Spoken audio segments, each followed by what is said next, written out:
Hi everybody, today we'll talk about how to fix or how to solve the problem of keep or Tonkeeper. We go to settings. Here you can click on apps, default apps, app settings. On above we can search about Tonkeeper. Then you can click on first stop and you can click OK. Here we'll enter to the window of storage. Then you can click on clear cache. In the end you can turn on your airplane mode.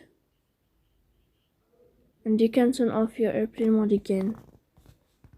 So please don't forget to support us by like and subscribe. See you next time in another video, and thank you for your attention and you are watching.